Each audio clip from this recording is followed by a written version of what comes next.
Hey, and welcome to Baffling Cyclops. I'm David. Hi, guys. I'm Pepper.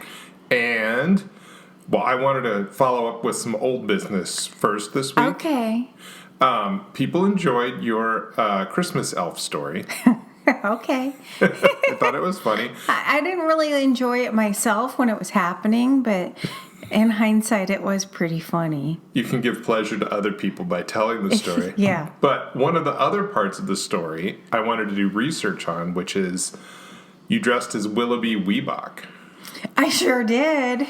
And I couldn't find any actual pictures of Willoughby Weebach except for stuffies, for plush. Little plush guys. Yeah. I actually think when I was dressed as Willoughby Weebach at that department store, I think they were doing some kind of giveaway. If you purchased a pair of the Weeboks, which were wee little Reeboks, then you would get that as a gift, a GWP. In the industry, it's called GWP, but it means gift with purchase. Well, I contacted one of my friends who does the Retroist podcast, and he had an actual advertising drawing of Willoughby Weebach. Awesome. Can I see it? Yes, I wanted to show it to you, but I think before I show it to you, I want to say I think it reveals why it failed as a character. Okay. Oh my. So. Oh, wow. Now. Wait, what's that on its foot? That's, it's wearing baby shoes, a diaper, and there are two children, and... Oh, is he squeezing the child and his legs are dangling? Yes. And then that baby's waiting to be eaten on the ground because it's a lion. Oh. Doesn't it look like the lion is like attacking kids? It looks like the lion is attacking kids, and it kind of looks like the lion is holding like a rifle or some kind of stick along, like horizontally by its neck. Yeah. He's got a lot going on. I don't even think I knew that Willoughby was a lion. I think you said that in the last episode. Did I? Yeah. So he was a lion in diapers and what do you call baby shoes? I guess just baby shoes. Yeah, I think it's just baby shoes. Those white baby shoes. Are those white baby shoes or are they little Weeboks? They're little Weeboks. Yeah. So anyway, I thought that was interesting. Thanks for the follow-up. Yeah, I'll put that in the newsletter. We had another someone write in because we talked about the city of Yelm last time. Yeah, the cult. That was called, and Tim Ellis from Dispatches from the Multiverse. Yeah.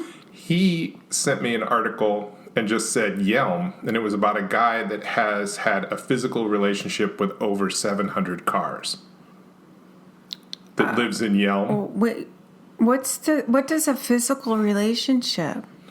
You know, when a mommy and a daddy get together. How do you? I don't want to talk about that. I don't want to talk about that.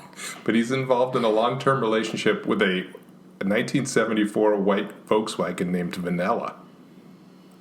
Oh, that's so creepy. So that's next to Ramtha. Is he part of Ramtha? I don't think he's a part of Ramtha, but he's doing interviews. Wait, it was in the news? He did interviews about it. He's proud of this behavior? He's proud of it. Wow. Oh, I don't even understand how that happens, but I don't want to talk about it because I don't want to imagine. I know. I was just mentioning it to you because I thought it was about how weird Yelm, the city, is. Yeah. It's a weird place. Well, yeah, if there's that dude. Wait, does he have 700 cars or does he just cycle through them? I don't know that he necessarily owns the car so much as rents the car. Ooh, oh my goodness. Okay, watch out for Yelm. Keep going. If you're heading that way, keep going through. Park near the door. Yeah, well, don't park in Yelm because who knows, your car might get assaulted. And you had an interesting thing happen this week. We have an older couple that lives across the street from us. Yeah. Henry and Dee. Well, yes. I think, well, Dee is my friend. Like, Dee is my friend. She's like my girlfriend, Sure. and we hang out and walk together. No, we like them. And she is older than us, but she's kind of, she's just, she's Dee. But her partner is, like 16 years older than she is. So he is. And he's in his 80s. Yeah, yesterday she turned 71. So she's significantly older than us too, but she's like she's with it and spry and chipper. And Henry is too, but he's like 86. Yeah. Yeah. So. And I love them both so much. Well, he's in his 80s. Yeah. And as you said, her birthday was yesterday. Yeah. So now you don't have a phone relationship with Henry. You call Dee, especially if something's going on in the neighborhood, if there's a weird car or a noise or whatever. You guys call one another and chat. You go for walks. Yes. And they both are at that age where they're not very technically savvy. Right. And Dee won't even text. So, we will talk. And if I'm outside, if I'm going to the post office to drop off one of my Poshmark packages, or if we're going for a walk, I sometimes feel like they keep their door open and they like watch for us, and then they say hi. she'll pop out and say hi, and we'll just chitty chat for a minute. But you don't have a phone relationship with Henry, is my point. No, I don't have a phone relationship with Henry. He just got hearing aids, which that's kind of a funny story too, because now Dee thinks he's creeping around listening to her conversations. Her phone on the conversations, phone. yeah. She whispered, like when she talks to me, she'll like come out the front door and like say, "Let's go to the sidewalk," and then whisper because she thinks he's got supersonic hearing now, which I think is super cute. But yeah, Henry is not somebody that we chitty chat on the telephone. But all. You got a call. Well, so, like I said, Dee and I sometimes run around and do stuff. And I called her because we were planning on running around and doing one of our little top secret projects on Wednesday of this week. And she has grandkids, and they are doing school from home because of the virus, and her son and his partner asked her to come and just hang out at the house while they're a little bit older, they're teenagers, so they can kind of fend for themselves, but they wanted, somebody to be there for them. So we had to cancel that adventure. And so I thought, like, the next day, I think it was the next day, I'm like, well, maybe I'll just do the adventure the next day.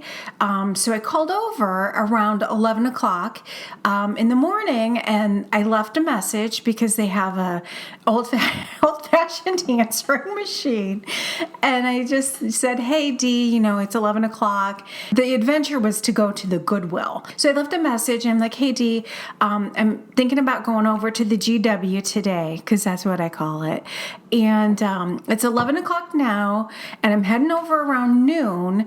I'm not sure if you're with the kids today, but if you'd like to go, either give me a call or just like stop on over at noon, and we can head over. So I get a call. Yes. And I'm like, "Oh, look, it's Henry and Dee. It's probably Dee calling to say she's either going to go with me or she can't go with me." So I answer the phone, and it's Henry. It took me a little while to decipher what he was requesting, but he was requesting that I become his personal shopper, which I'm more than happy to do because I do personal shopping in my real life usually it's for like, women, but, and, my customers, but he wanted me to try to find a pair of dress slacks for him at the Goodwill. and he wanted them for. Well, he didn't tell me what he wanted them for at the time, but it was so stinking cute because Dee's birthday was on Saturday, and he wanted me to find him these trousers, and I thought it was just kind of like a little secret between us, so I didn't say anything to Dee about it because you got to have your secrets. So I found him a pair. They were pretty nice, and then when I got home I sanitized them, and then I ironed them, pressed them for him too. And I hung them up on a little flocked hanger so they wouldn't get wrinkled, and I ran them over there. And so, in the meantime, he had also asked for us to do a little shopping for Dee on Amazon. And so we picked up a present, a pedometer for her, like an old-fashioned one, like not one that you have to hook up to your phone. It's not like a Fitbit, but just one that would count steps. So when I delivered his trousers, the other package hadn't arrived yet, and so then when that other package arrived it was Friday. Yeah, you wrapped it for him. I wrapped it up, and I went over and I dropped it off in an Uncle Ike's pot shop bag, which that just made me laugh. So I don't know. I hope he took it out of the bag before he gave it to her. Maybe not. That was just kind of like my own little inside joke to make me giggle. But I asked him, I said, "Oh, how did those trousers, those dress pants work out for you?" And he said, "Oh, they're going to work out just fine. I'm going to wear them tomorrow for Dee's birthday." Which that melted my heart. So I just want to wrap up, though. You didn't say it, but so you got him pants. I did. Her present. Yes. One of her presents. He got her some. And he got her a watch, and we got the cake. Yeah, because she, much like my sister Carrie and my sister Sarah, Dee loves like a white cake with white frosting. Right. Like a white wedding cake is great, or vanilla, and she loves that stinking white cake from Costco. It's so good, and both of my sisters love it. I love it. So when we went to Costco on Friday, we picked her up a white cake for her birthday. They're the best neighbors. Yeah, they're great neighbors. Henry, if you remember, Henry is the reason why we bought the house we're in right now. Yeah, because he's the mayor. Yeah, he's the mayor of our block, and when we drove by our house a couple of times, he gave us the eye to tell us to move along. When we were looking at our house, we were like, "Oh, that's a good sign." Yeah. So what I wanted to talk about today, though, was Roscoe and how famous he got. Oh, so Roscoe was our pug baby. Yeah. Oh, I love that little guy. He's been gone for a while now. Yeah, and we got him from a little farm. It was kind of a disreputable breeder. Up in Carnation. We didn't know better at the time. No. And he was covered in fleas, and we had to give him, soak him. It was a whole. We got him when he was only 6 weeks old. Yeah. And I'm so glad we did, because when we gave him when I was able to give him his bath, which was just so pleasurable, and he loved the blow dryer, like it was warm on his little tummy. I think we picked 38 fleas off his. It was a lot of fleas. And he was like 1.5 pounds. He didn't weigh very much. No. Well, I was going to talk about, though, was how I ended up turning Roscoe into the most popular pug in the internet for about 5 years on Google. I know if we had him at right now, he would have been more popular than Doug the Pug. Yeah, well, Doug the Pug was one of the things I was going to mention, because Doug the Pug is his own thing, and I think that his owners are great. He has a nutritionist and all of that. Yeah. But Roscoe, I think the first blush of fame that Roscoe had he was in the Archie McPhee catalog, of course. With a little beanie on his hat. The little beanie on. But then when Archie McPhee sponsored a Pug event, Roscoe was on the front of the Seattle Times. Yes, in the beanie, the same photo, yeah. And he was on the T-shirt too for the Purebred Rescue. Yeah, was very charismatic. Oh my gosh, he was like a superstar. He was one of those dogs that people knew. We didn't even think they had no relationship with us. They just had a relationship. It was Roscoe. Yeah. Relationship with Roscoe, and so he actually had people recognize him from the cover of the Seattle Times. Yes, and there were not as many pugs when we got Roscoe. No, because how long ago was that? We got him in the mid-90s. Yeah, so and then Men in Black had that Frank the Pug character. Yeah, so we had Roscoe before that. In fact, people would call him Frank. Yeah. In the Seattle Center, especially when we would walk through Seattle Center, and remember when he once peed on the guy in the Sasquatch costume? Oh my gosh! So that was when we had a basketball team. Was it a basketball team here? And we lived down in Lower Queen Anne, which the play. I think it's called Key Arena now. Mm-hmm. And they would play it was a professional basketball team. Yeah. Seattle Supersonics. Yeah, we're so bad about that. And their mascot was a giant Sasquatch that looked a lot like Chewbacca, in my opinion. But dressed in a basketball uniform. Yeah. So had it was the long shorts on, But we thought, Roscoe's going to be scared, and he wasn't scared. And then he went up and started smelling him, and then he just peed on his leg as if he was the thing. But anyway, so... I thought it was funny. And Sasquatch didn't know that happened. No, we skedaddled pretty fast. We skedaddled out of there before we didn't tell the Sasquatch about that. That was a surprise for later. But what catapulted Roscoe to internet fame was your photo series? I started a photo series called Disinterested Pug with Found Objects on Flickr, which is it still exists, but it doesn't exist in the same form that it used to. Flickr was the original Instagram. Yeah, I think that's a good comparison. And so I was working to figure out how the algorithm worked on Flickr by taking different pictures and putting them up, because you could become one of their featured pictures of the day, and then you would get lots of likes.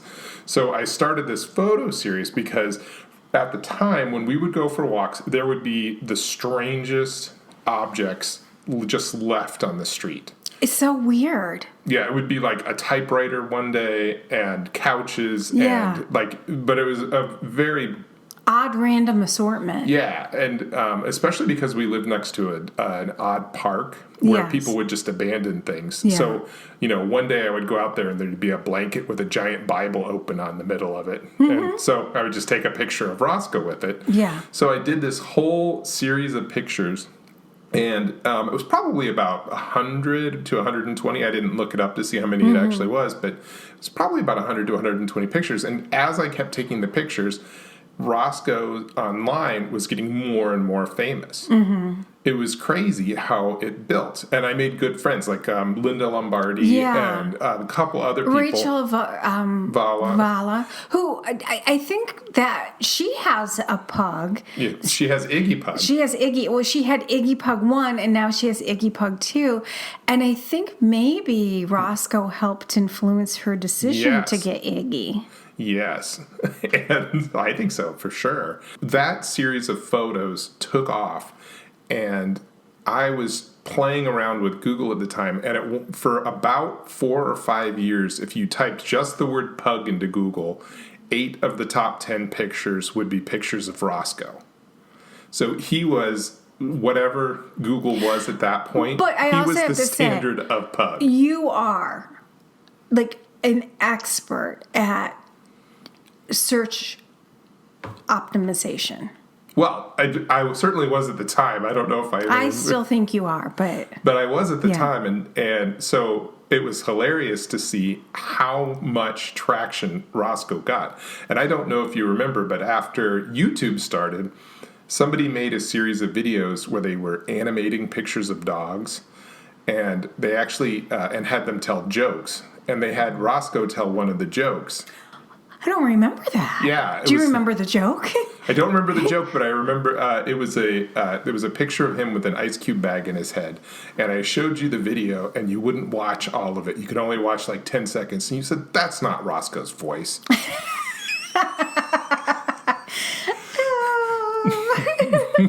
But it didn't stop. Roscoe passed in about 2009. Roscoe passed away. And we were super sad, but I didn't take the pictures down off the internet, and they just kept building for about 4 years. There was a BuzzFeed article in 2013 that was like, this pug's disinterested in everything. And then it was like, a car with a unicorn? He don't care. That kind of stuff. Oh, I love that photo. That was a great one. There were so many good ones, David. Well, I'll link to some of the pictures in the newsletter for this. I didn't realize he was on BuzzFeed. Yeah, those pictures were on BuzzFeed. They actually were all over the place. And there was one picture, and I put them all up as Creative Commons. Yeah. So I used to get notifications all the time because what I asked in the Creative Commons was they could use it for whatever purpose, but they needed to credit me. Mm-hmm. So I would always get credits whenever it was used. So I would know, like, oh, this picture got used. And so I was used in tons of, he was used in tons of PowerPoint presentations. And I took a picture when I remember I was doing that hypnosis podcast. Yes. So I had headphones and a pretty good microphone. And so I took a picture of him laying on our dining room table wearing the headphones in front of a microphone. And that ended up in so many, because everyone who did a presentation about podcasts used that picture, because it was also like at the top, like if you just typed in the word podcast back in, 2009. He was also like, he had adorable. The best face, the best pug. And the way it smelled. You love the smell of a pug face. It's so stinky. It's like, I would have never thought that I loved that. Like, it's kind of stinky gross. It smells like a combination between those weird plants and fish sauce. And sometimes when we're on our walks and I get a whiff of it, because there's a plant that smells like that, it makes me like long for Roscoe. Well, when it came time at Archie McPhee for us to make a mask, because we had that popular horse mask, we followed it up with a pug mask, mostly inspired by Roscoe. We ended up not. He had a really specific pug face. Sure did. And it needed to be more generic for a mask. But Roscoe was one of 3 pugs that we drew pieces of to make the pug mask. So that was crazy amazing, because we had that pug mask and it was part Roscoe, which always made me feel better. Yeah. And then a couple years after that, we decided we were going to do action figures of people wearing our masks. And there's one of me, because I took the picture. Because you were wearing your red hoodie. Yeah. And you were wearing the pug mask. And then they turned that into an action figure. And what did you guys call it? Roscoe, of course.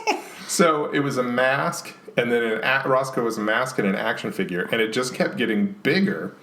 And then 2 years ago at the Super Bowl, whatever team was in the Super Bowl, they had some kind of dog connection, which I don't know what it was, but they started wearing pug masks. And so at first they were wearing the official Roscoe pug mask, but they got so popular they got knocked off. Yeah. So people were wearing horrible, weird derivatives of the original Roscoe pug face. It was almost like a bad Xerox copy over time, where it would start with Roscoe's face and then it just got more and more distended over time into this odd caricature of what it originally was. But there was still enough of his little drop of charisma even in those bad factory knockoff mask from Alibaba. And these masks are like the full head. It's not just like covers your face. Right. It's like a rubber mask that goes over your entire head, much like the crow one we talked about a couple podcasts ago. One of the things I was going to mention, just from a marketing standpoint, is it just shows the power of repetition to make something happen. Yeah. Because that was one where it started so small with me. I didn't even take his leash off for the first few pictures that we took of him. It was just him. I can't even remember what the first one was, but like next to a vacuum cleaner with his leash still on. Yeah. And then eventually someone's like, you should just take his leash off for those pictures. It would make him a little bit better. And then I got a better camera. Well, that, and I remember too, like, originally, he was such a good boy. Yes. Such a good boy. Originally, you would take the photos and we would be closer to him. And then it got to the point where you could just set him on a sofa that was on the curb and then walk like 40 feet away and take it from far. And he was just like... This little doll. like sitting there with a sign that says free next to him. With his little drop of pug. I know. So, but if you do something enough, if you repeat it enough, and it's distinctive enough, you can really, like, we went from that picture to the Super Bowl. Isn't that crazy? To think that, like, if that first picture weren't taken of him not being interested in something, that mask would have never been at the Super Bowl and on the national news. It's just a weird echo. Yeah. Of effort and time. And I just really appreciate that. And so I think if you repeat anything enough, you can eventually get famous for it if it's even a little bit distinctive. For instance, having a physical relationship with a car. Ew. Why did you have to bring that up? I'm sorry. Wait, did Stephen King do a movie write a book about like that? I'd love for a car. Well, he had Christine, but yeah. I don't think that was the same kind of love. Okay. Thank goodness. I wish you hadn't planted that seed in my head, because I'm just like... Don't Google it. I'm not going to. You think I'm going to Google that? Thanks, everybody. Bye. Goodbye. Don't forget to subscribe to this podcast. And to read our show notes, sign up for our newsletter at bafflingcyclops.com.